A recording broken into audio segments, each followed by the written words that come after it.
Most of my biggest promotions, if you look at my resume, came from some of my biggest flops.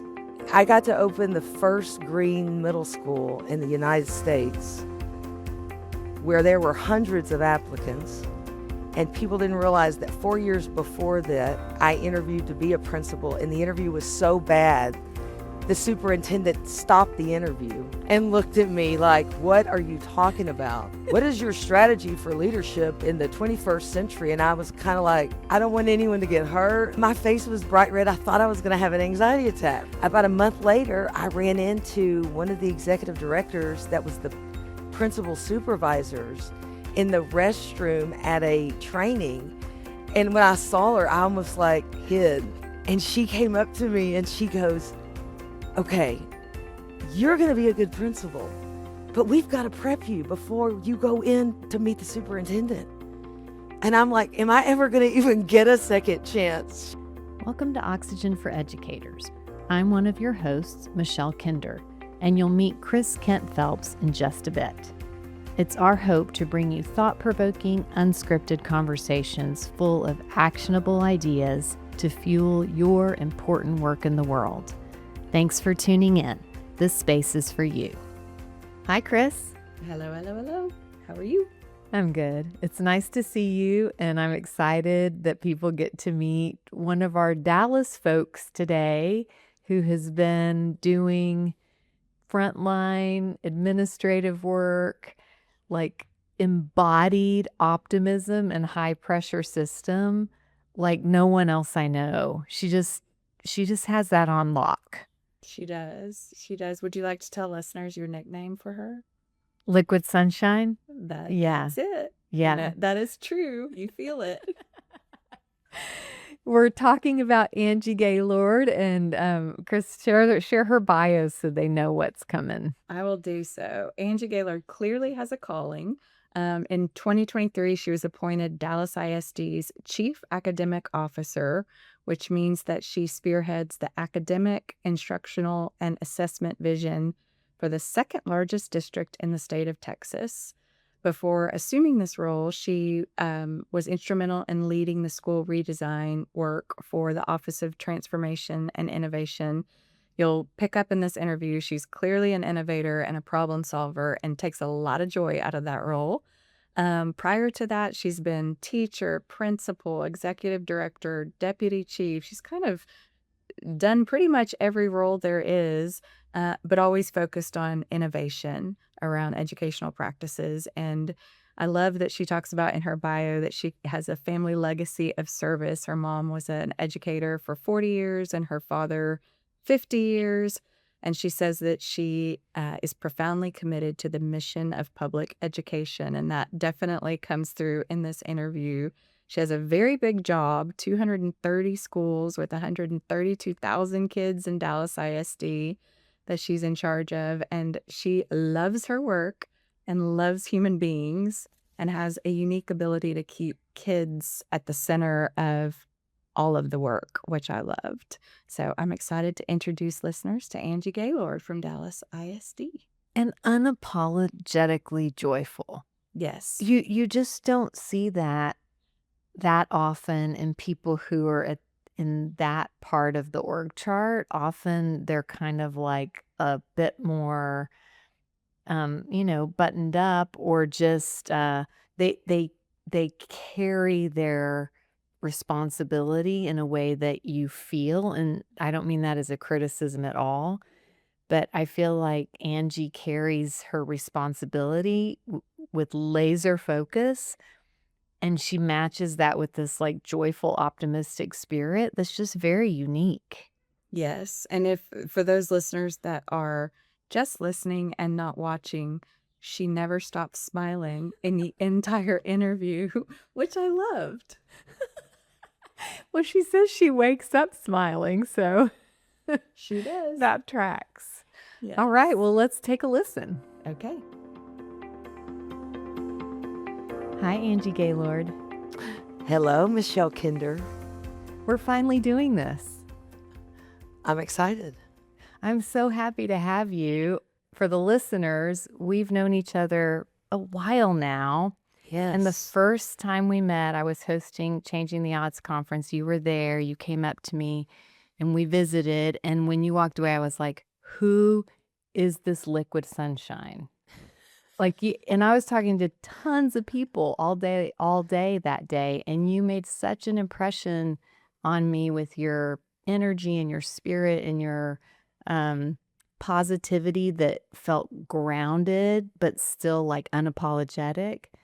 And that has continued to feel that way as you've changed jobs several times and Yeah. moved up to the chief academic officer. And anyway, so welcome. I'm so happy that everyone gets to meet you. And maybe we'll start with you telling a little bit about your story because you come from a family of educators, right? I do. My mom was was a teacher for 40 years. My dad was a teacher for over 50 years. And when I graduated, I told myself, I don't think I want to be a teacher. And the first job fair that I went to, I decided I wanted to be a teacher. And I got hired in Dallas almost 30 years ago. But even before that, my aunts are teachers. My great grandmother was a teacher. I'm just a very kind of servant family that, always stays positive, always wants to support, always wants to make sure that we kind of do legacy work and leave an impression on others. And then really, the first job out of college was a classroom teacher, and I loved it. Within a couple of years, my principal said, you should go into leadership. So I got my master's degree. And now I've been doing it my entire career. I love it. It's a calling. And I love it. Mm. And that comes off of you.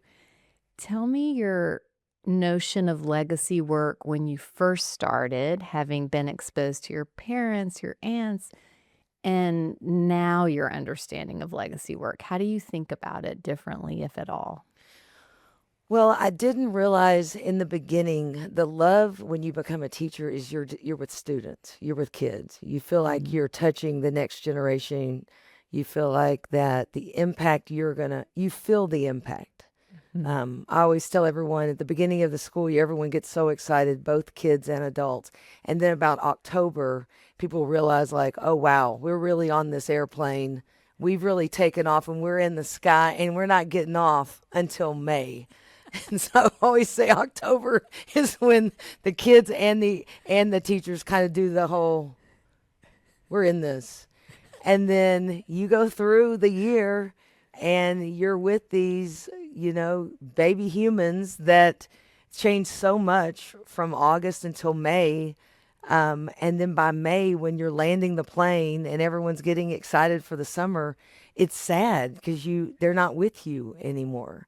That's why I always say sometimes some of our happiest teachers are teachers that have looped with their same kids multiple years because they love each other. I mean, they can fight and get irritated because there's deep relationships there. And so, when I said legacy work in the beginning, it really was just trying to make an impact on kids in that classroom. 30 years now, being able to, have the vision behind like an academic playbook for 132,000 kids, it just blows my mind. But at the same time, the way I get to do what I do, it really is because I mastered the role of classroom teacher, assistant principal, turnaround principal, innovation principal, ed tech director, professional development director, innovation officer. It's almost like you're just learning another piece, but at the end at every day you're still impacting those same kids.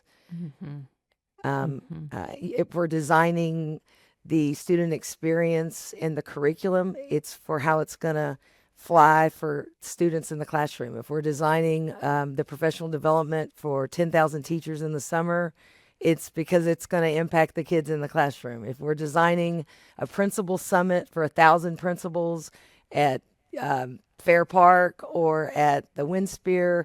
It's to inspire those same adults to go back and to inspire all those kids, that now I see all the time. I'll see students. I was in the Seattle airport a No couple way. years ago, and I hear Principal Gaylord. No way. Yeah, it's you just kind of never lose that. And I saw that, right? I mean, I grew up in Lufkin, where I think between my mom and my dad, they taught everyone in Lufkin. Um, they, and then I had aunts that were the same way. You build those relationships, and then you feel like as you get older, they'll come up to you and tell you, I picked this pathway because of something you said, or you believed in me. I'm pretty direct. I'm known for being very direct, even though I am, I like to joke around, but I'm serious when it comes to expectations and kids doing their best and finding their calling and being happy. You talk about the time you met me at the Changing the Odds conference, and I think about that was really the first time I met you. You're organizing this huge event in Dallas with Brene Brown and the happiest man on the planet. And I thought, these people are paying money to come in and get liquid sunshine, to go back and continue to do the work, continue to make policy and procedures and set up systems ultimately around the impact of humans and building those bonds. So it was very mutual, Michelle. Oh, that you just hit on, that sort of like refueling, reconnecting the adults in the building to their own humanity, to the humanity of the kids and the parents, the administrators. What have you seen reconnects the adults in the building to their own humanity? What is it that works? Well, you know this, that I am a huge positive psychology fan, from the Happiness Advantage to the Happiness Project to the Happy Movie. I always tell everyone I am an eternal optimist, and I come from a family that's the same way. The liquid sunshine, if you met my mother, is very similar. We definitely look at the windshield more than we look at the rearview mirror. We definitely know that 90% of the time, if you're not in a good place, if you do something for someone else, it's going to release the hormones in your brain to, make you feel a bigger purpose. So I really do believe in a lot of those pieces, but I also naturally have this ability to not see problems in a negative light. I know I'm stealing this from someone. It might be Matthew McConaughey with his green light book, but I mean, I really look for the green lights. I use that as a leadership speech with my own team. There's two kinds of people in the world: people that see green lights and people that see red lights. Everybody's going to get a red light. But let me tell you, if you don't look for red lights, you will continue to move. There's a red light, make a turn. I will find a green light while someone else is still sitting at the red light. Wow. And I feel with teachers specifically, you've got to help them find those green lights too. You've got to give them time to learn new tools, to be passionate around things they're creative. I'm a big fan of personalizing a lot of systems. Even when I was a executive director of professional development or professional learning, personalizing any kind of training, any kind of experience, so that people know what they want to learn. Because for teachers, there's normally three big things you're looking at. You've got to know how to learn how to connect with students, build relationships. You've got to know your content, what you're teaching, and then really the how you do it. You can do it, and it can look like it's a class from 1975, or you can do it, and you can in a classroom that's student engagement, a lot of student dialogue, problems of practice they hook kids, they get the creativity and the juices flowing to where they want to understand the problem, they want to solve the problem. I was just at a conference last week where someone said, nowadays when students graduate from high school, we really shouldn't ask them, like, what do you want to be when you grow up? It's more like, what's the problem you want to solve? Ooh, I love that flip. Right? Yeah. Because they really didn't ask us that. I think that's why No. when I first graduated, I didn't see anything other than being a teacher because my parents had been teachers. And it wasn't until I realized there's the leadership side. You could have been a librarian side. If you could have gone into software side, I could have gone into medical. There, it really, when you frame it in what's the problem you're going to solve, you're looking at the world in a lens that we can solve problems. And if you're watching the news and you only see problems, think about the ones you can solve around you locally, because when there's a will, there's a way. Hi, I'm Katie Worden, producer of Oxygen for Educators. I want to spotlight our sponsor, TackieBox. TackieBox is an elementary school program that pairs innovative content with a tactile tool in daily practice to teach children to self-monitor their own words and actions and their responses to others. It's a proven tool that reduces behavior incidents by 66%. Through daily self-reflection, students build self-awareness, self-regulation, and meaningful connections. TackieBox is a light lift for teachers with a big impact on student well-being. Go to tackiebox.com to learn more and become a TackieBox district. Another piece I talk about a lot is really the failing forward. And most of my biggest promotions, if you look at my resume, came from some of my biggest flops. What do you mean? I mean, I got to open the first green middle school in the United States where there were hundreds of applicants, and people didn't realize that 4 years before that, I interviewed to be a principal, and the interview was so bad, the superintendent stopped the interview and looked at me like, "What are you talking about?" I did not know. No one had prepped me. I didn't have a boss that at the time prepped. They, like years later, someone was like, "Hey, Angie, hey, these are going to be the questions they're going to ask. These will be the people in the room. Go through and practice this." I got the phone call and just walked in. Like, "What is your strategy for leadership in the 21st century?" And I was kind of like, I don't want anyone to get hurt. Like,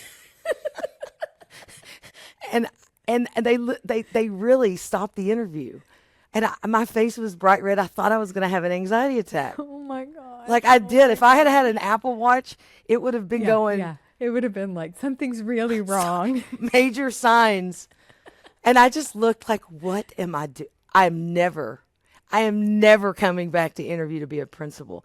And then about a month later, I ran into one of the executive directors that was the principal supervisors in the restroom at a training.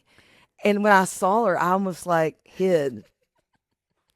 And she came up to me and she goes, "Okay, you're going to be a good principal, but we've got to prep you before you go in to meet the superintendent." And I'm like, "Am I ever going to even get a second chance?" She's like, Yeah. "I don't know." Yeah. And then What a generous thing to stop and say to you. I've been blessed to have a lot of those people in my career. I mean, really, when people say you are where you are, you really are standing on the shoulders of people that saw things in you that you did not see. I never saw myself as the academic officer in Dallas ISD. That was a total, Stephanie Elizalde, you are the academic officer. I can see it. You can't see it. Years before that, Michael Hinojosa, you're the innovation person. It really was those types of people that did see things that you clearly don't see that. And that also goes back to what I talked about with kids. When you're that classroom teacher, you get to see those same things in kids. Mm-hmm. Because I can go back and see the 18-year-old Angie Gaylord at Lufkin High School who wasn't in the top 10% of my class because I didn't know if you took all of the AP classes, you would get added weight. So when I went into, say I wanted to go to UCLA or wanted to go to UT, it was you're in the top 25%. You're not in the top 10%. And I was kind of like, why didn't anyone tell me this 4 years ago? Same way with that principal interview. So there's a lot of those fails, those Mhm. falling, being embarrassed, and then just knowing that tomorrow's a new day and I'm going to come back and I'm going to be better and I'm going to learn it. After that principal flop, that next year, I carried a book around. It was called Homework.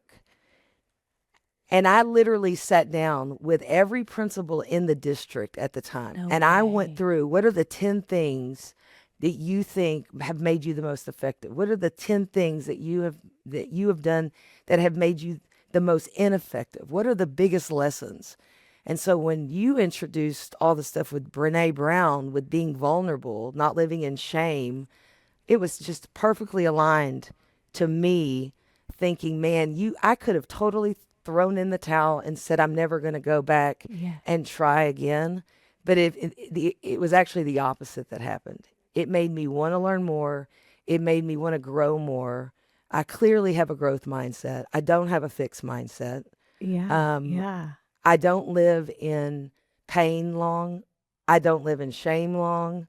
I naturally feel like it's our job to walk in and be that role model for principals, for teachers, so that they can say that. So I'm all about what I call the magic of Monday. You know, I always say everyone loves Friday. No one's ever in a bad mood on Fridays. Walk a school on a Friday, and then walk a school on a Monday morning at 8 o'clock. The copy machine's down. People are late. Somebody's got coffee spilled. Kids are, freaking out. Parents are running in upset. My kid's up late because of, and it's almost like you've got to be that calming force. Mm. It's going to be fine. Mm. It's going to be fine. We're going to Yeah. get through it. And sure enough, by 3 o'clock in the afternoon, you can always see the kids like, we got through it. We got Or the through it. teachers, we got through it. Yeah. And tomorrow it might be crazier. And you're going to Yeah. get through it. What this too shall pass. So that's part Yeah. of my personality, and how I lead myself and others. That shift from shock when something is challenging to an assumption that things are challenging and that is what we're here for. It's almost like your professional persona is here for the roller coaster. You know what I mean? It's like, I'm here for it. This is Michelle, what I I love signed the up roller for. coaster. Really? I feel do. it. It's funny even with my peers when we're in meetings sometimes, and we know it's going to be stressful, right? Yeah. I mean, working in one of the largest urban districts, it's wonderful, but there are days, every day, you're always planning through plan A, plan B, plan C, plan D. Yeah. But there's times sometimes I'll look at them and they'll laugh because I'll say, when things are going great, I do this. And then Wait when things for are it. not, I'll look around the room and I'll look at them and go. And it's become kind of a little bit of a joke because That is hilarious. and it's, you know what it does? It lets you know. It's you're Yeah. self-aware. You're in it. Yeah. You're in the Yeah. tornado right now. Don't Yeah. act surprised. Quit Yeah. crying about it. You're in it. Yeah. You chose to walk Yeah. in. You lowered the bar and you snugged yourself You in. that's and exactly you're on it. And guess what? Yeah. As much as it's gonna do this, Yeah, it's gonna do the this. other. And Yeah. you've gotta know that. And you've Yeah. gotta be able to almost prep the team for that. It's Yeah. similar to when you're on a flight. I Yeah. can get anxiety sometimes flying. And I do a lot of Calm app, and I'll do, now I've got my Aura ring where it'll, do you want to walk through Cabo's ocean front waterfall right now? do. I do. Yes, Yeah, love me it. too. It's raining at left field right now, and we might get grounded or not. But there is a lot of that when the pilot comes on and says, "Hey, folks, we're going to have turbulence. Everything's fine. It's going to be Yeah. there's a calming peace." And when Yeah. you get through all of the rainy clouds, what's going to be above the rainy clouds? A beautiful sky. Yeah. There's that leadership style that I try to portray with like, buckle up. Yeah. Today's the day, y'all. Put your seatbelt Yeah. on. We're going to get through it, but it's going to be bumpy. But we're going to get through it. Yeah. And, you know, a lot of that comes with creating a lot of psychological safety with your team. Um, Dr. Elizalde talks about strong teams. They only move at the speed of trust. Mm-hmm.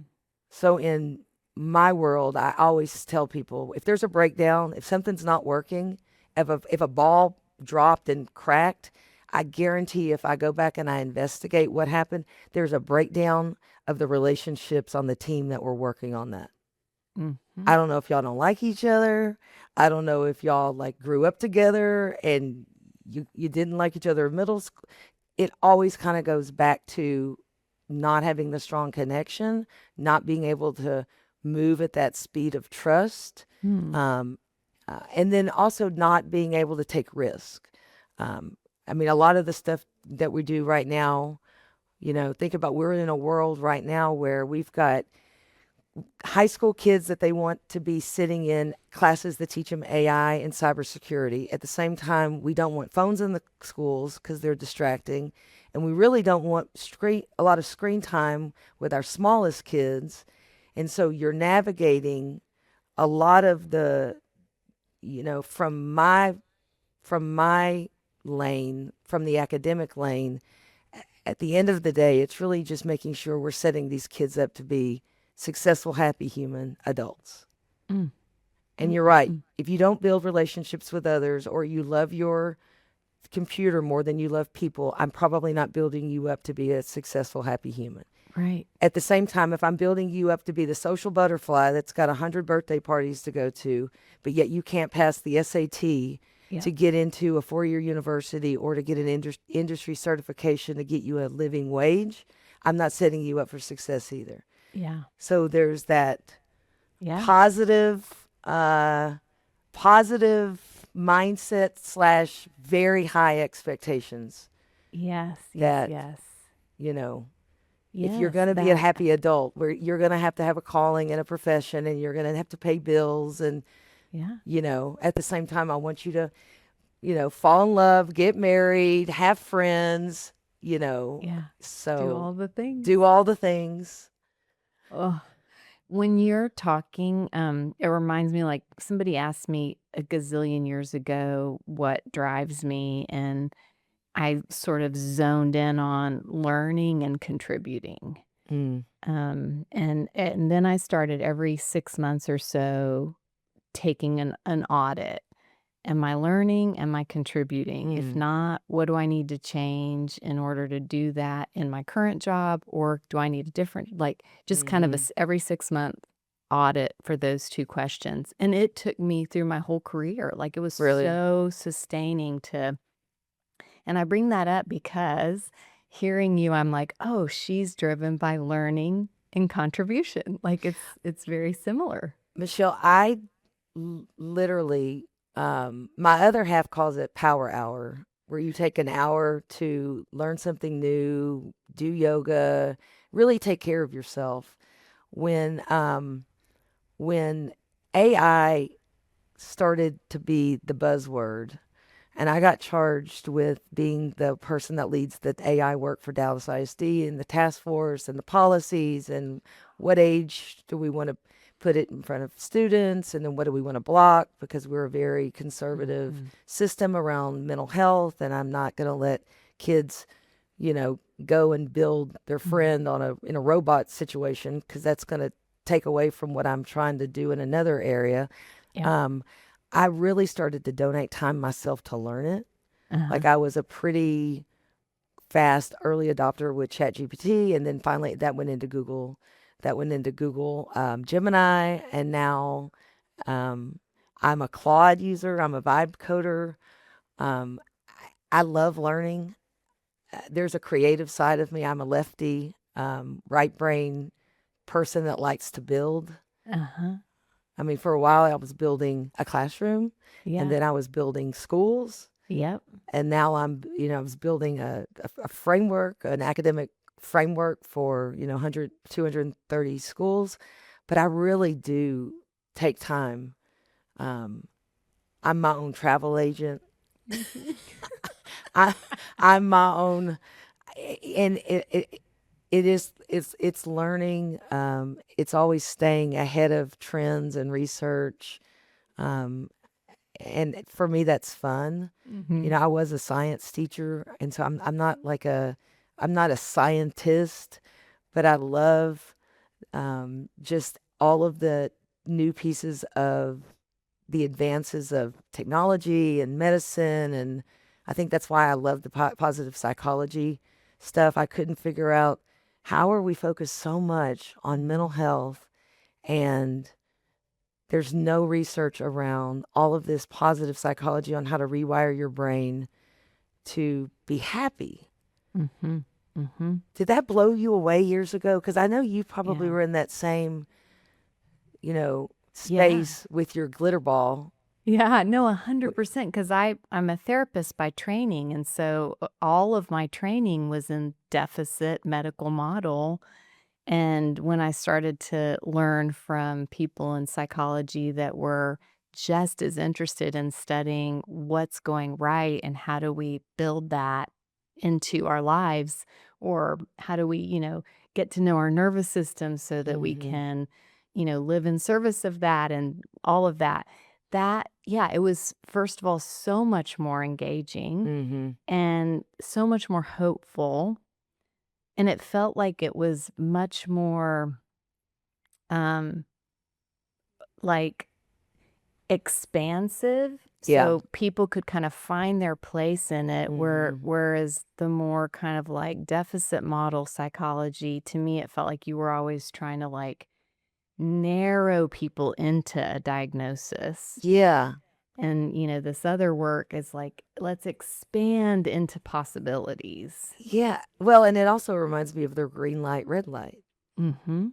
There's I'm convinced that's part of how people's DNA is wired sometimes. Yeah, yeah, And if you're not wired that way, what are the habits you can put yeah, in your life to see the rainbow and yeah. not just the storm? Or to what I was saying earlier, no, it's storming, but guess what? After this, the flowers are going to bloom and the grass is going to be green. The lake's going to be full. I have a lake house, so that's my positive is every day it's raining. Oh, this is just putting more water in the lake. This is going to be a wonderful summer. Yeah. Um, so What does your inner dialogue sound like?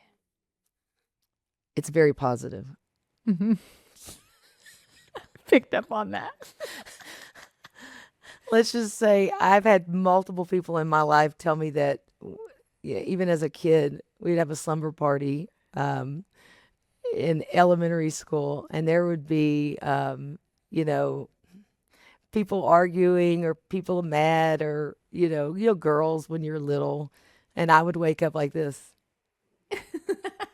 And for people who can't see, Angie's got a huge smile on her face. I wake up and I see the sun. I see I'm excited for the day. When I know something's stressful, there is definitely a lot of positive self-talk in that I normally sit down and I write. If you ever see me writing, that normally means that because so abstract random that I'm rarely doing, like I don't do to-do lists. I have 100 screens up on my computer at all times because I'm going in between a Yeah. board policy, an email, a vibe coding. I'm building a website. It's so abstract random. But when I normally get in a stress mode, I start to number like 1, 2, 3, 4, 5. I'm gonna do this. I'm gonna do this. I'm gonna do this. It maybe calms my brain down. Like, It lets helps me you kinda see. narrow. It lets me see like the Like, target. It really is yeah. focusing, getting everything else out of the way. Um, and so when you ask that, I don't know if I'm really aware of it or I just naturally do it. If I have a notepad beside me and I'm starting to write, that normally means that I've got to get out of the macro and I've Yeah. got to really get down into the micro of what is this 1, 2, 3, 4, 5 action step to get it resolved. Whether it be my tire blew, whether it be we're in San Juan, Puerto Rico, and I've got to be in Chicago, and all of a sudden that hurricane blew through, and we're not going to get you out of Puerto Rico for 5 more days. My brain will go into, give me a piece of paper. Yeah. I will start to engineer Yeah. a better outcome. That's the most probably self-talk that I do. It's that problem solver thing you said Yeah. earlier. Yeah, you're a problem solver. And I love people. I love people. I love meeting people. I was the kid that, same thing. I'll never forget my mom saying, 3rd grade, invite a couple of your friends over. You'll have a slumber party. Every kid in my class got invited, male and female. Because you said my friends, I'm friends with everyone. What do you mean?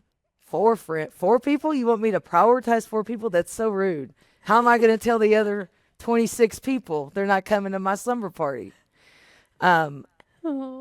So that has definitely always been my personality. I lived in LA for a couple of years when I was getting my master's, and I loved being in a space where I could walk in new spaces and meet people and get to know people. I feel like we are so connected. I feel like we're so similar. I feel like the world tries to divide so many groups, and I just don't buy into it. Wow. My friend group is very diverse. My circle of peers is very diverse. My team at work is very diverse. I do. When I retire, I want to travel every continent. I want to get to know every type of human that's put on this planet. I've been like that since I was little. You strike me as someone who has figured out how to bring her whole self to work and not try to shove into sort of a mold of what a school administrator should look like. How and what advice do you have for people who maybe are not quite as adept at that? That's a good question, but I have done that. Yeah. One of my superpowers that I learned early on was you've got to build relationships with people that are going to be the decision makers. And you've got to go in my situation, figure out what student needs the most support and design the system for that kid to be successful. You've got to engineer that system. So as a teacher, if a kid was struggling and they weren't successful, I own that. It wasn't the kid's fault. It was my fault. As a principal, if a teacher wasn't successful, I own that. I had not trained them enough. I had not given them the tools. There's a lot of extreme ownership. I didn't build out the expectation of really how the year would go for them to be successful. And I can go through, different examples of that. I also really do think that you've got to find things that make you happy. I like to work in an office where I love my boss, I love my peers, I love my team. We're making impactful work. I live in Dallas, Texas. I've got hundreds of opportunities across this state to do a lot of different things on where I'm going to make the biggest impact. You've got to be confident, but not cocky. You've got to be direct, but not rude. You've got to stand up at times where sometimes you're not the majority and you can't be a sheep. You can't just do what everybody else is doing because it's the easy thing to do. And that has sometimes hurt me. I guess in the long run, it hasn't, because I've aligned myself with what I call a group of educators or senior leaders right now that we move fast.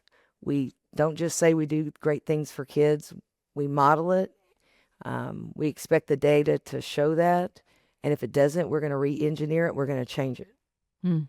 We are not going to rinse and repeat something that is not going to work in our ecosystem. Yeah.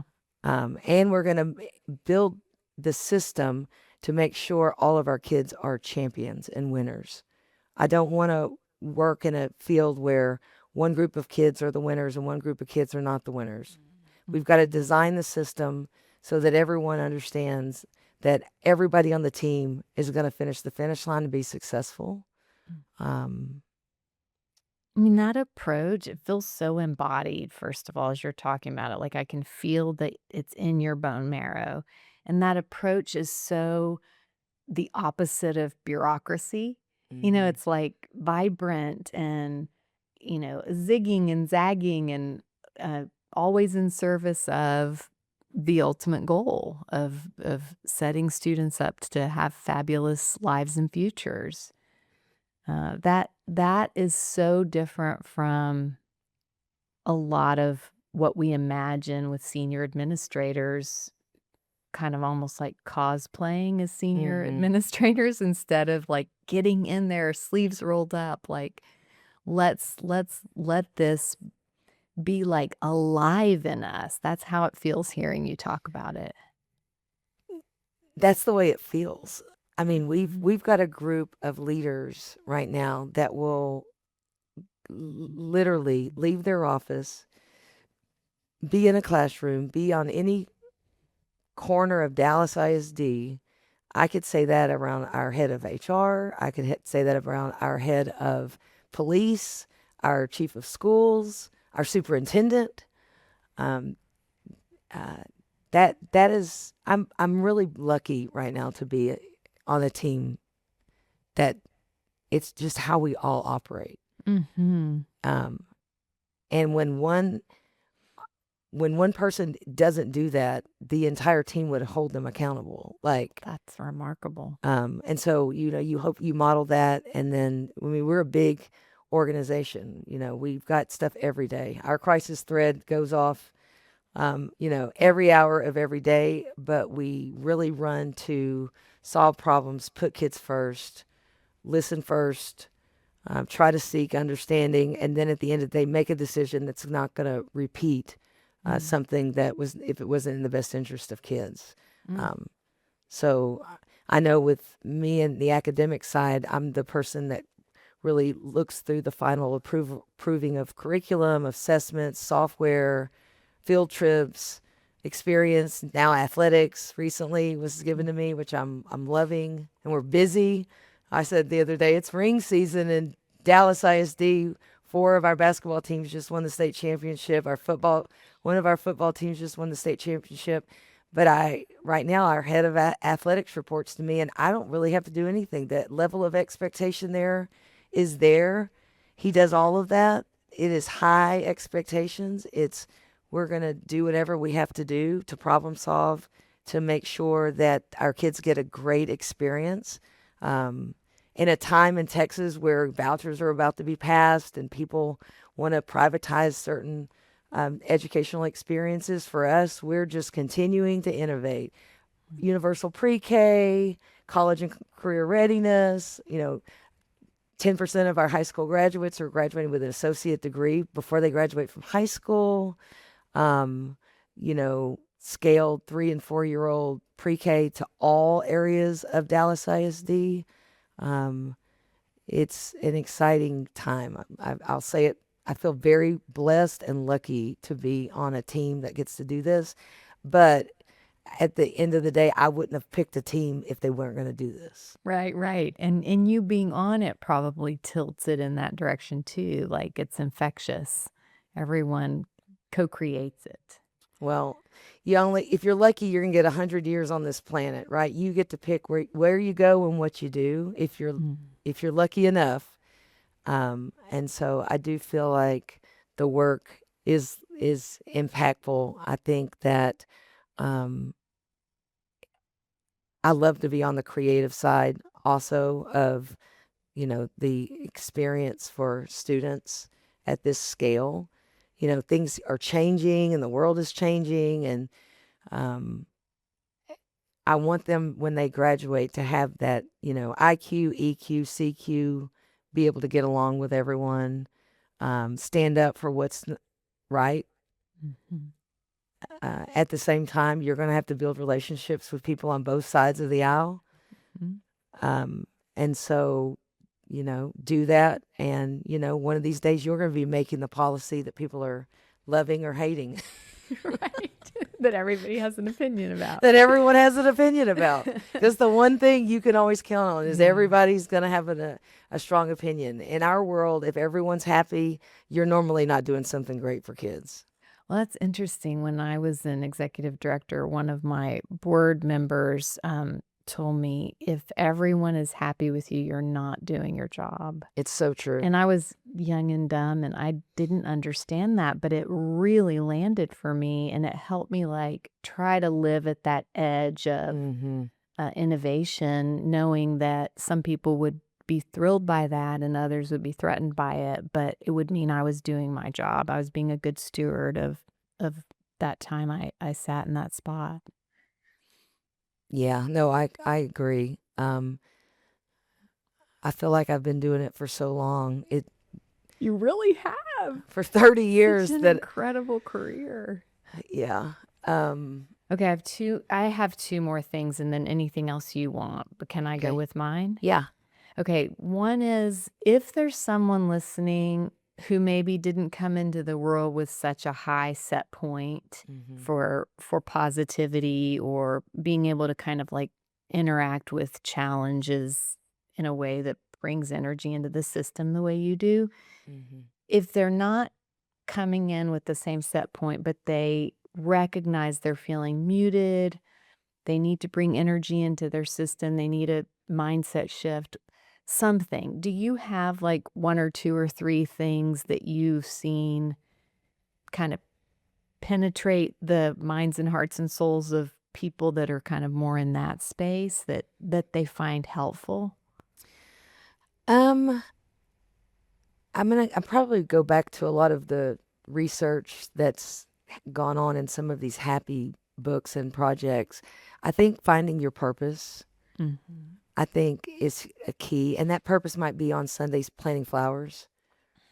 I feel like everybody. I say I'm positive. I still have transitions to manage. I still have friends that have passed away. My parents got divorced when I was a child. I still manage transitions. Knowing how to manage a transition, I feel like, is where sometimes people get in the fog. Interesting. Whether that be a transition, I think COVID was a big transition for a lot of Mhm. people. And Mhm. everyone loved being at home virtually. And then all of a sudden it turned into, I haven't gotten out of the bed for 4 days. Mhm. And now I've missed meeting some of my friends for dinner and kind of doing the thing I did that I didn't realize just getting up and showering and leaving the house might have been a bigger deal to me than I thought. Mhm. I would definitely say find things that are going to give you purpose. I would say find the things that you are grateful for. My mom has always said, oh, you think it's bad right now? Oh, it can get worse. I'll never forget one Your time. airplane or your roller Oh, coaster she, thing. I was calling her about something. I was mad about something. I was at North Texas. I was in college. I was with all my sorority sisters, and I was mad about something. I can't remember what it was. I didn't get a dress for some prom or something, and I called her upset, and I remember her telling me, zip it. What are you talking about? Your life is not difficult. It can always get worse. And not an hour later, one of my sorority sisters says, Angie, your car just got towed. And I thought, I can't even call my mother back. I didn't have a dime. I was like, y'all, I'm going to have to borrow money from y'all to get my car out of tow. I can't call her back. She's going to say, I told you so. I told you. This is what I'm talking about. It's The universe. She's in cahoots with the universe. Yes, she's like, the universe is not against you. But it can get worse. It can start to feel like that. I think that mind over matter a little Wow. bit is now But to your question, when you're not built to think that way, put critical friends in your life that help you think that way. Interesting. Yeah. Put those friends in your life that are going to say, you're upset about A, B, and C, but come on now. It could Yeah. be a lot worse. There are Yeah. situations and people on the planet now. Now, some people see that it's me being not very empathetic, right? But I guess because that's how I respond best. Yeah. For me, Yeah.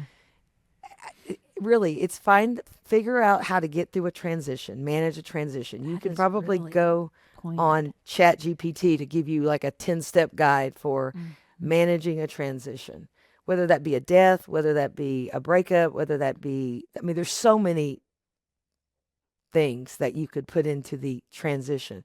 A new boss, Yeah. put people around you that are going to help pull you out of the mud. Mm. Whether maybe they're just the friend that comes over and hugs you and brings you a piece of cake. Maybe they're the friend that calls and says, get off the couch, and they're the critical friend, feeling sorry for yourself. Yeah. Whatever those people are that speak to you in your love language, Yeah. I would say find those people, but really find that purpose for yourself. Yeah. Because it's almost like, if right now I love to come to work. I love to work. I could retire right now. I love to come to work. I love the people. I love the problems. I love it's going to be a crazy day today. I can't wait. One of these days, I'm not going to be in that situation, but I'm still going to be able to find the things. Yeah. I love nature. I love travel. I love meeting people. I love learning new things. What are those things? And everyone's different. Yeah. But I do think humans need a lot of interaction. And if you're a human that doesn't like a lot of interaction, then I'm probably not the person you would probably want to get life advice from. Just because for me, that my That's a big superpower piece of it. is probably that I really, truly love to be around kids. I love to be around people that are my friends. I love to meet new people. I even love to sit and talk about politics and argue with people. And I still can maintain those friendships Yeah. because I just think the world's bigger. It's just Yeah. bigger than that. You don't personalize it. It sounds Mm-mm. like you're like just taking it all in, and the more the better for you. I mean, and we can disagree. Yeah. I can still say I completely disagree. In fact, I think your ideas are crazy, like wrong. You're saying 2 + 2 is 10. Okay. It is not 10. But Yeah. if that's what you think. Yeah. Do you want a piece of my cornbread? Exactly. I'll tell them, were you here or are you here? Yeah. Yeah. Oh, okay. Last thing I wanted to ask you about, because it was so striking to me.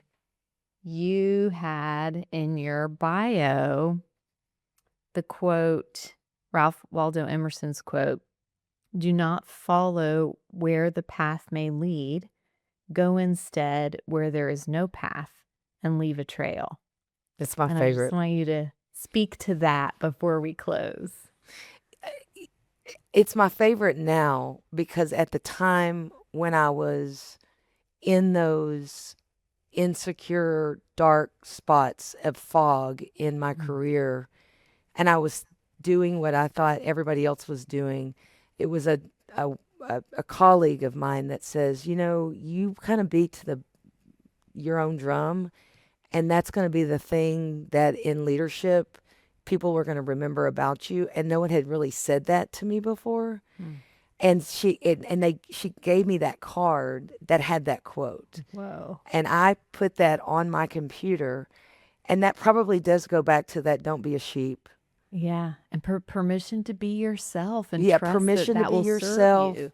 And the people that don't like it aren't going to like it. And Yeah. that's, what is that? What everybody thinks about you, you don't necessarily always need to know. Yeah. And be bold.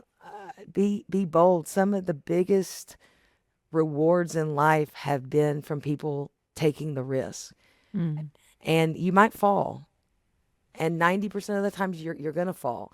You But might be if in an you, interview where the superintendent has to stop it it because might be in you an sound interview crazy. because you don't know what you're talking about. But you've got to have that confidence and that I'm gonna get through it. I'm gonna find where I'm supposed to be. You got to trust the universe. Mm. You've got to, surround yourself with people that are gonna support you and celebrate you and pour into you. I mean, I didn't talk to you about as a child. I was a kid athlete. I was an athlete for, gosh, probably kindergarten through my senior year, decided not to play college softball. But I was a kid that they coached hard. Not everybody can be coached hard. Mm. And I coach hard because I want to be with winners and I want our kids to be winners. So I take it as if the 135,000 kids in Dallas ISD are my kids. And when they graduate, I want them to be the first to get into UT. I want them to be the first to go to Howard University if they want to go to an HBCU. I want them to be, the highest paid welders and construction engineers if that's what they want to do. So that that piece, I feel like, goes into that quote in that you sometimes, if you're not going to take some of the risk, you're not going to be able to get the reward for who you serve. Mm. The electricity around high expectations with support Mm-hmm. is just sounds like it's in your bone marrow.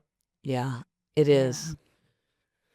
And it's magic. Like that combination is so respectful and so You're too sweet, magical. Michelle. No, I need no, to I mean open with it. you every morning. I need you to be my self. Oh yes, I'm here I'm gonna for have you you. on speed dial Yes, the of next time course. I've painted myself in a corner. I don't believe that happens very often, but if it ever does, you better believe I'll answer. And then I had one more observation because all of us have heard the Mary Oliver quote, "What are you going to do with your one wild and precious life?" You, to me, are like living into that. Yeah. Yeah. Well, that's law of attraction. I mean, that's kind of what I really do believe. But I've also had a lot of people that have supported me along the way. I have fallen down so many times, but giving up is never part of my DNA. If Yeah. anything, there really is a part of me that feels like in order to be successful, you're just the person that's going to have the most failures. Yeah.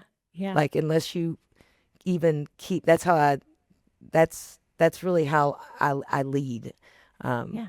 And moving through difficult times and always finding the rainbow and always finding the sunshine. And there's times where we're going to have to come to blows on something, but we can still maintain the relationship.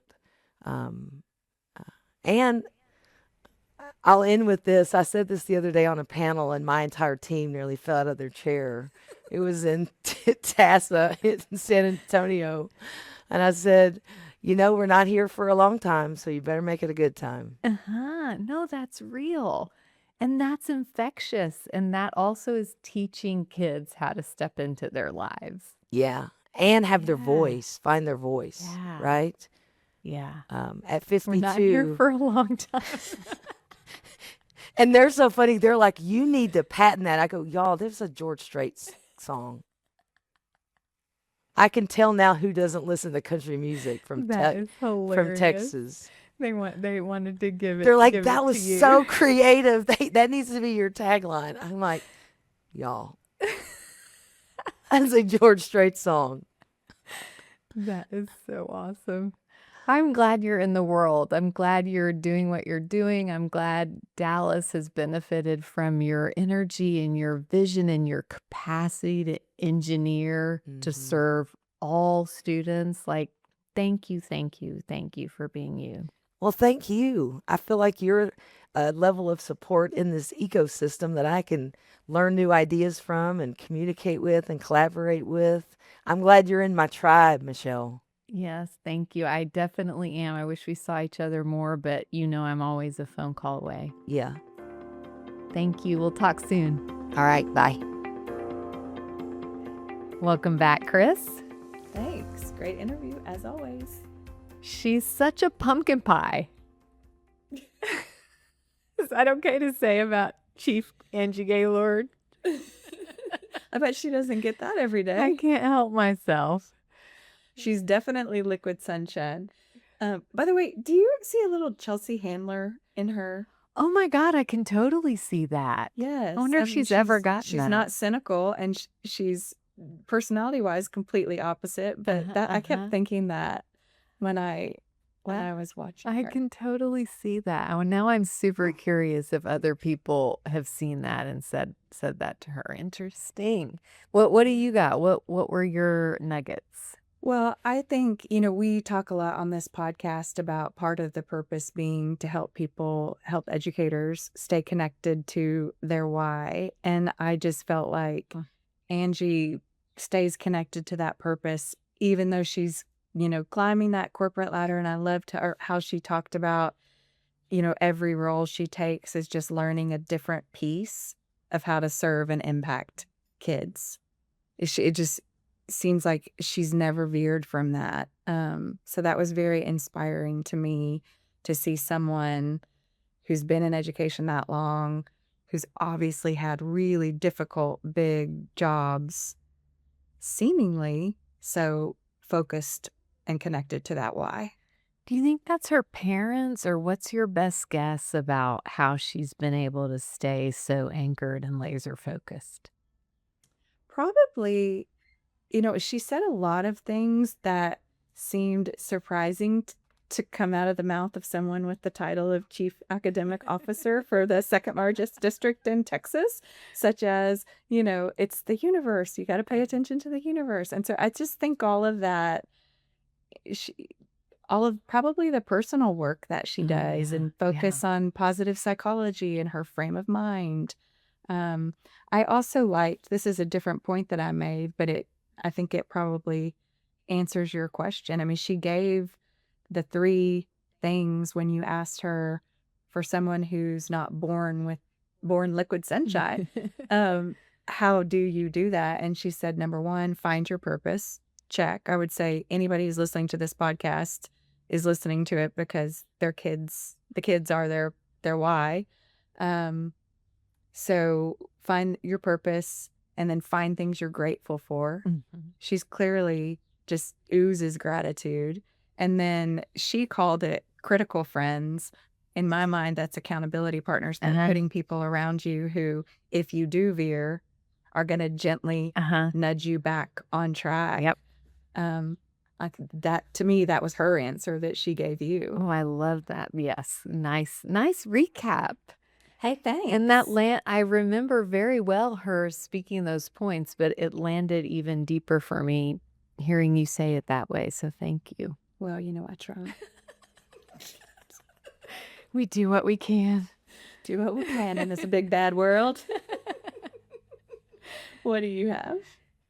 I want to talk a little bit about how she is so seeped in optimism without denying reality. Okay. And her capacity to assume struggle, assume difficulty, assume challenge, and not be like blown back by that or surprised by it. It's just like, yeah, that's part of the roller coaster that she described. That's part of the turbulence. How we show up in the face of those challenges is the interesting part. So it was like she doesn't avoid reality, but there's like a sense of expecting reality will be difficult and then like making a choice to not be destroyed by that. Yes, and also be excited by it. Yeah. That was the other piece. Like it felt like to me, that means that's a good day when there's something unexpected coming at her. And in fact, I jotted down her specific quote. She said, she talked about shifting perspective from shock when something happens to, well, that's what we're here for. Oof. I mean, that alone is worth the price of admission. Your whole life would change if you put those glasses on. Yes, 100%. I Amazing. can't lie. That's what we've talked about, that we've got some cancer situations going on here. And I've thought about that because I'm going to daily radiation right now. And I've thought about that, like walking in since I listened to that, okay, well, I mean, what am I going to do? Yeah. Appreciate the good music and the good people that are there to help me, or feel sorry for myself?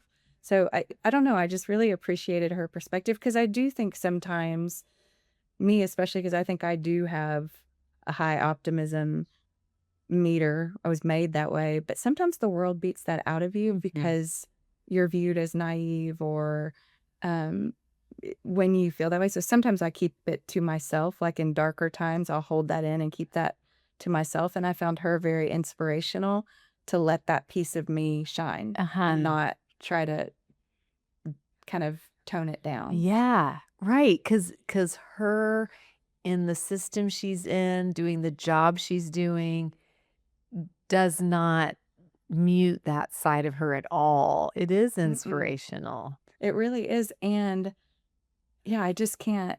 I would love to be a fly on the wall in some of those executive leadership meetings where, I mean, people are probably not talking about following the universe and trusting the universe. And then here's Angie saying that at the head of the table. Like, that would be really interesting to see. Doing her roller coaster up and down arms. If anyone couldn't quite picture that when they were listening to the podcast interview, go to YouTube so you can see. She had good little hand motions to basically be like, all right, we're on the up, but guess what that means? We're going to be on the down. Or we're on the down, but guess what that means? We're eventually going to be on the up. And that's just it's so refreshing. I liked when she talked about if you're in a plane and there's turbulence and it's cloudy, okay, but when you get above the clouds, there will be sunshine. Yeah. And just remembering that. Yeah. Yeah. Hard to do sometimes. Hard to do She's sometimes. very inspirational in how she's mastered that. Well, because you know that her life philosophy has been really tested over the 30 years. Just knowing how many roles she's been in this particular city, in this particular system, if it was brittle or artificial or not as grounded as it seems, it would have fallen away by now. But she's just been very consistent. And focused on not seeing problems in a negative light. I liked her red she light, said. green light thing too. Like that she sees green lights, and if she comes up on a red light, she knows to take Did a you turn. read Matthew McConaughey's book? I did not. Did you? It's called Great. I did, yeah. It was actually really good. All right. I did enjoy it. I think the concept is interesting. Is that She what used it's it a little called? bit differently. Green lights. Okay. And that's the theme. That's what he's trying to convey, is to kind of look for. Not in the way that she did. I feel like her philosophy was more, don't accept red lights, or accept them, but don't sit and wait. Yeah. Don't sit at the red light. Yeah. Take a turn. Yeah. And look for the green light. I felt hers was a little bit more practical. Yeah. Than Dear Matthews. Dear Matthews. Since we're dipping into pop culture, this weekend I binge watched The Traitors. Have you watched that? No, I haven't heard of that. It's a reality show. Oh, you lost me. I know. It's like players go to Scotland and what's his name? Alan Cummings, I think is his name, has a castle. Anyway, the players have it's very theatrical, very dramatic, lots of strategy, lots of interpersonal, interesting kind of like things. And because I was all in that world when I was also preparing for this interview, I kept picturing her as a contestant and how good she would be. She would. And how she would like never be deterred by, all of the things they. And she would have a smile on her face the She whole would, entire and no time. one would ever believe she's a traitor, so she would definitely make it to the end. That's funny. That's Now funny. you're gonna watch it and be like, "I can see it." Maybe. Okay, in addition to her perspective there, I also appreciated her relationship and perspective around failure. Yes, that was on my list too. Keep Was it? going. Yeah. I just liked it. Like specifically how she talked about she doesn't see it from a place of shame. She doesn't stay in the pain long. She sees it as an opportunity for growth. And I had taken a nerd class recently on Greek mythology, and the professor introduced the concept of Felix culpa. Have you heard that? Keep going. The fortunate fall. No. And so that's what that means. Like Felix culpa means for the fortunate fall. And so we were looking at different.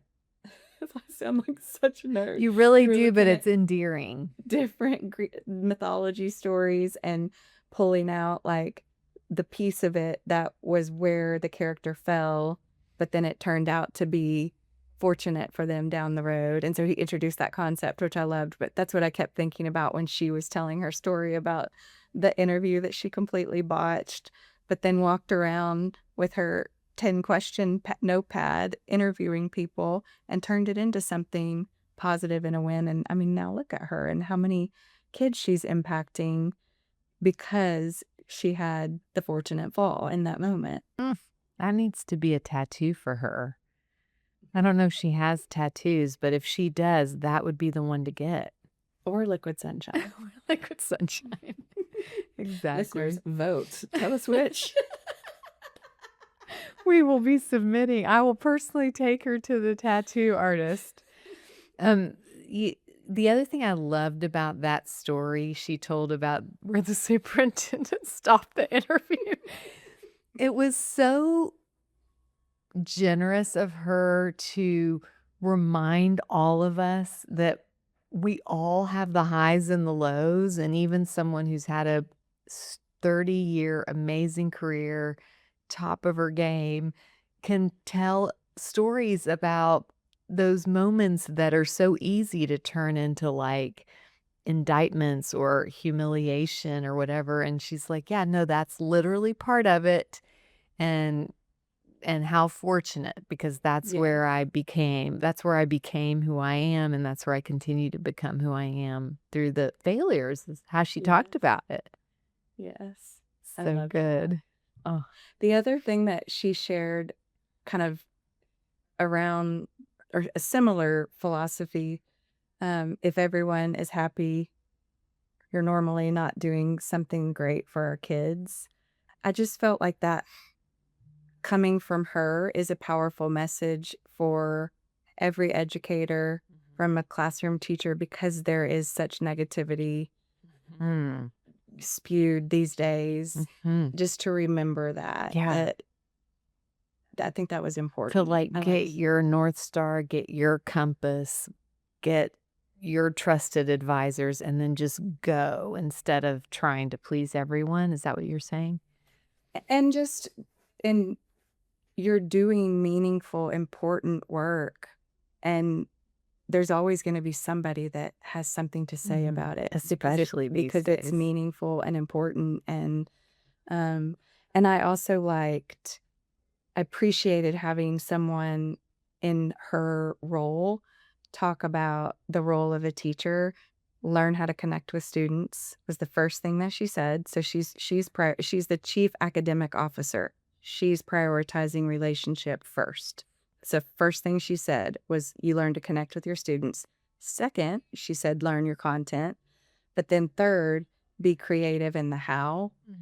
And so I think that's where if educators are really doing that and they're being creative in the how, they may be doing something that really works for kids, that's making a difference for kids. Maybe somebody's not going to like it, but they're doing meaningful work, and just staying laser focused on that and the creativity and that piece of it. I loved that coming from someone with her title. Yeah, it carries so much weight, knowing what's on her plate and what needles she's trying to move, and that for her, it's very clear what comes first, and that teachers need that freedom around the how. That made me happy that she's in that role, because I was just thinking about how many teachers feel like that's been snatched away from them, and that she's in a position to really shift that and give teachers back their sense of agency and freedom and professionalism and all the things. And I thought about the Pernille Rip episode of Oxygen for Educators and her talking about how she looked at her craft and decided creatively what mattered to her and how much that changed her experience of teaching from when she was here doing that to once she kind of did that audit and started teaching that way. She now exuded on her interview that happiness. And so to think about Angie being in that role and allowing all of the educators in a large district to feel that way, or I hope they do. I hope they do. I hope that trickles to the actual classroom teachers.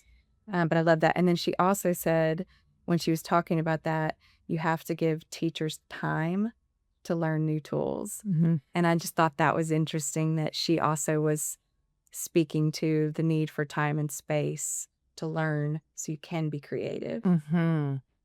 You know, as you were talking about that, I was thinking like, and I hope this comes out the way I mean it, but I feel certain in a district that big, there's no way all the teachers feel that way. But she's got this aspirational clarity. And so probably far more teachers feel that way than in systems where someone at the top isn't holding that vision and that and making decisions that support that vision. And I put that out there because I can imagine somebody feeling like, if we can't spread this 100% to full saturation and everyone's experience aligns with what we hope, then we won't speak of it. And I think that's a mistake. I think it's important to do what she does. She speaks about the direction, the hope, the value, the vision, and knows that, in terms of how it trickles down, that's in a system that big, that's going to be uneven, but that doesn't deter her. And I also liked how she said, and then if the data shows something's not working, well, then we just re-engineer the system. Yeah. So yes, cast the vision, put it out there. Yeah. So that the universe can help. If the universe doesn't show up to help, then we have to re-engineer the system. She used the word engineer a lot. She's got a very active mind. Yeah. Yes, which is interesting in juxtaposition to the universe talking. Yeah. Talking about the universe or talking about some of those principles. Those two things paired together were fun. Yeah. She's got there's a little bit of some mysticism combined with rigor that just makes her so interesting. That sounded better. Mysticism combined with rigor. Nice job. Can you turn that into a tattoo? Is that maybe? We can put that in the running for her. What else is on your list? Okay. I wanted to talk about how she described the magic of Mondays and what her role is when she walks into a system on a Monday and the energy's kind of off and there's all sorts of things that maybe are going wrong, and that she kind of holds the pole of, it's all right. It's going to be all right. We're going to get through it. That's co-regulation. I don't know if she would describe it that way, but she is sharing her regulated nervous system with the school building when she walks in and picks up on all these things, but then can kind of cloak it with we're good, guys. We're good. That's co-regulation. Interesting. I like it when you bring those words in. assign him to something because I didn't see that. And it's so cute how she described the magic of Mondays. Like that phrase, a lot of her phrases stuck with me. That one really stuck with me.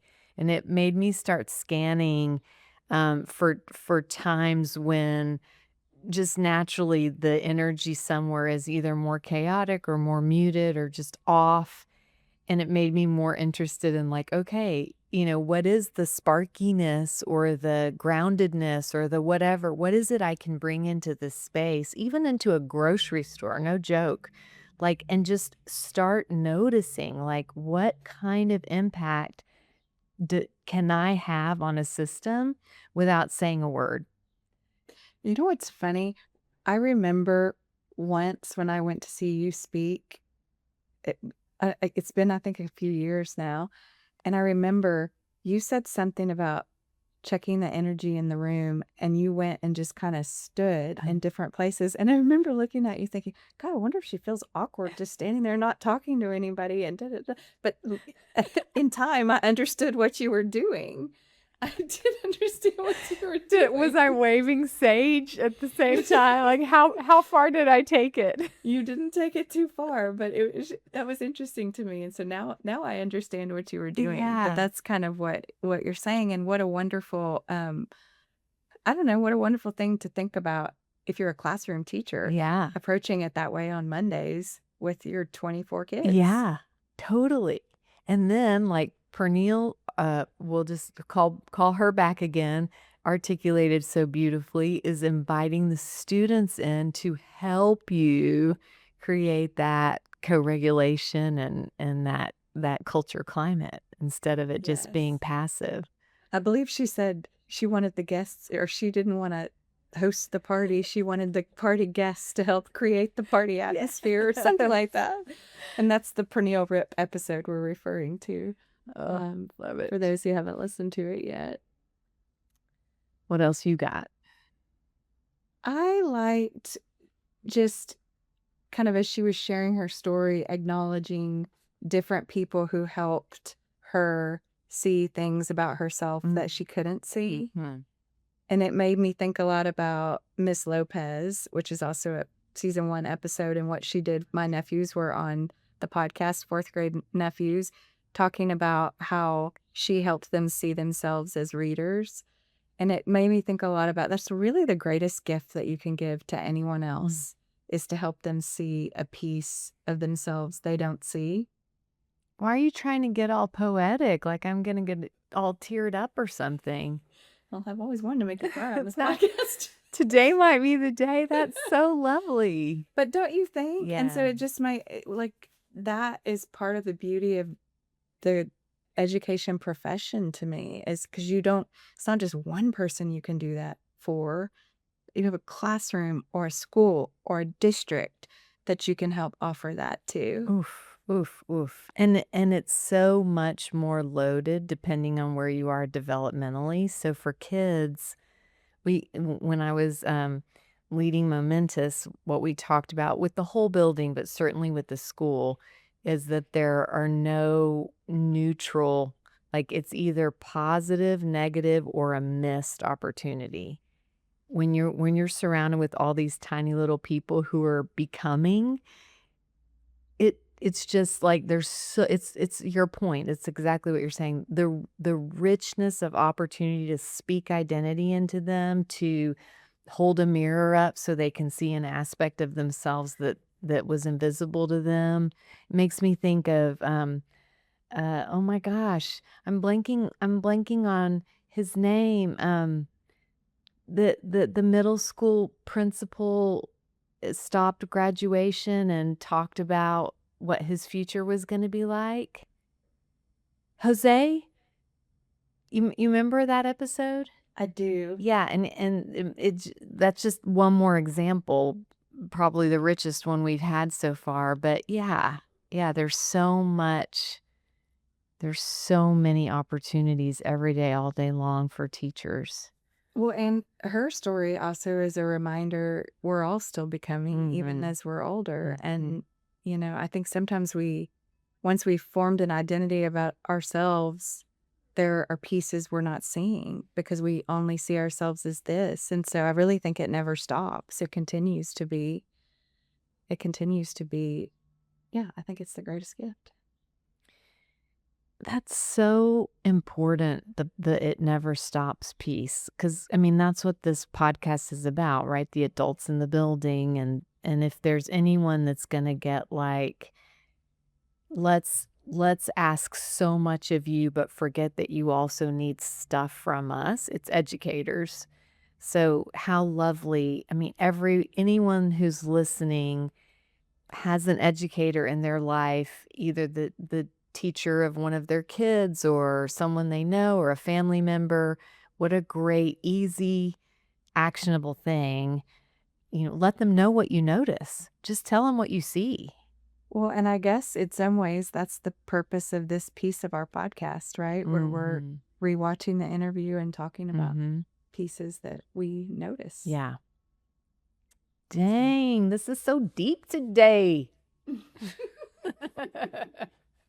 I spent a day and a half with my mom, so. Oh, yes. Oh, you got some of that good, super good energy from your mom. Yes. Also a former educator, by the way. Yes. What else have you got? Well, a couple things. I know one is going to be on your list, that strong teams move at the speed of trust. I loved that statement. And it just made me think about the importance of transparency and relationship to get to that trust space. That just seemed like something you would have on your list. Yeah. But I appreciated that. And then I had a question for you. I was really interested in your response to something she said about positive psychology, and you talked about your training as a therapist being the deficit medical model. I'd love just for you to talk a little bit more about that piece because I was really interested. Yeah, I mean, hopefully it's changed now, but back in my day when we were being trained, which would have been like 94 to 96, and then of course after, I mean, you never stop learning how to do this work. It's a forever learning curve, but the classes teach you how to notice what's wrong and diagnose. So it's kind of like ask the kinds of questions that narrow into a diagnosis. And once I got out of grad school and started working with teams who were interested in positive psychology and looking instead at what is it that's happening with the people in our communities, that things are going well, their set point is high, their life is fulfilling, blah, blah, blah. Let's study those people as much as we're studying people who are struggling. Then my questions became the opposite. How do you ask the kinds of questions that take you into a bigger funnel so that the client sees more possibility? And yeah, so that's kind of what you're doing on this podcast by interviewing people who are connected to their purpose, still engaged in the work, pulling out the positive stories. That's interesting. Yeah. To share for other people to learn from. Yeah. Yeah, that's we know true. burnout's there. We know it's a difficult climate, but we're focusing on what's working and positive stories that are out there. Yeah. Like who are the peers who, I mean, really, we could go walk up to an educator on the street. They're going to have something valuable to say, but you're right. We're curating the people who are navigating all the same challenges that are just so front and center right now, but they're doing it in a way that is somehow life-giving to them and their community and hopefully the kids. And the kids, yeah. Interesting. I love it. I was so moved by her fundamental belief in human possibility. Like she just seemed so unshakable in her, the sense that we can do better and this is good work. This is fun work. This is important work.